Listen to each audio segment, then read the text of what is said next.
better, then your best bet is to beware the boy from Breakpoint Hollow, in a cracked-back canyon called Breakpoint Hollow, where the wind hits hard like a habit you just can't swallow.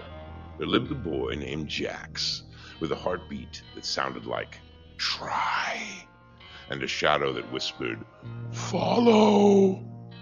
He wasn't born broken, but he broke easy. Not because he was weak, but because he kept bending for people who stayed busy being blind. But Jax had a gift, a grit, a glimmer, a spark surge simmer that flickered every time he felt someone else's expectations slip around his shoulders.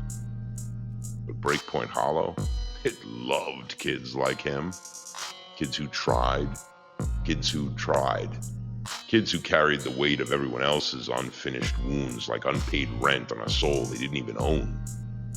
It was a task that took too much. On the day the elders called Jax to the center of the hollow where the well-wish stood, the wish-well stone pit that swallowed secrets and spit back stories too true to be told. They handed him a rope made of "you should," and "you had better," and don't forget, "better not mess this up."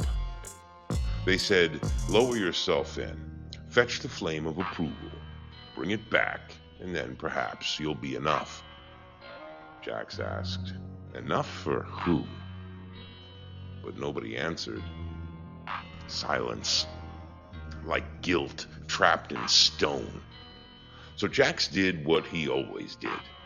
He obeyed. He hooked the rope, lowered himself, and descended into the well, where echoes of everyone else's voices crawled along the walls. "Try harder, do better, don't you disappoint me. Why can't you just..." Every echo hit like a drip of ice water running down his spine. And the deeper he went, the dimmer his own thoughts became, drowned out by a chorus of people who mistook his kindness for compliance and his silence for consent. The flame that wasn't flame at the bottom, where Jax found himself, in not a flame but a mirror, a jagged shard of silvered stone reflecting him, but all wrong. In this reflection, his shoulders sagged beneath the burdens that he didn't choose. His eyes dimmed with duties that were never his to do. His hands shook from holding up lives that leaned on him because they never learned to stand on their own. Then the mirror whispered, "You are not here for the flame. You're here to figure out why you keep climbing into places that burn you." And this is how stories are born, the mirror cracked, and out of the split a voice rose, low, layered and lyrical. Let them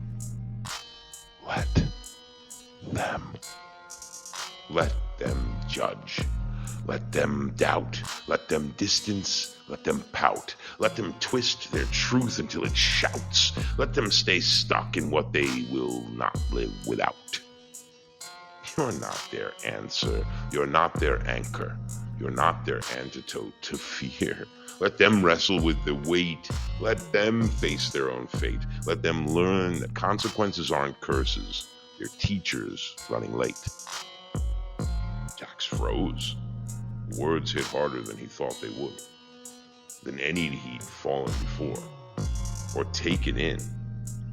Like a beat on a heart, bleeding truth in a bar that breaks the body but frees his mind. And the climb back up, as he grabs the rope, not to serve but to surface, not to rescue but to rise. He climbed, not faster now, but firmer, feeling every echo try to drag him back down into the pit of before. "You owe us." No, we don't. You'll regret this. No, you won't. Oh, you're supposed to carry this.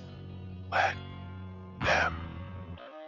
Hand over hand, he climbed, until the well spit him out like the world itself was done pretending he was built to break.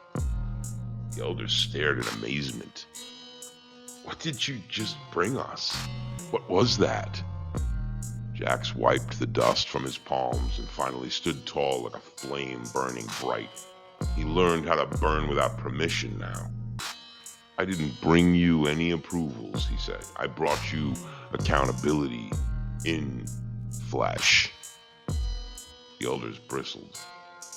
But what will you do now that you're no longer willing to carry our burden? Jax shrugged. Let you figure it out. If you act careless, I let you. If they act careless, let them. If they misunderstood you, let them. If they expect you to shrink, bend, and break, go ahead and let them. Your life is not a leash someone else gets to hold. You don't climb into wells to fetch flames for people who refuse to strike their own spark at the end of it. Let people do what people do, and watch what remains when you stop carrying what they hand you. It isn't yours to carry. That's where the truth begins, and that's where peace grows teeth. That's where your story stops being borrowed from mine and starts becoming yours. Tell your truth or get run over by it, because I'm going to let you.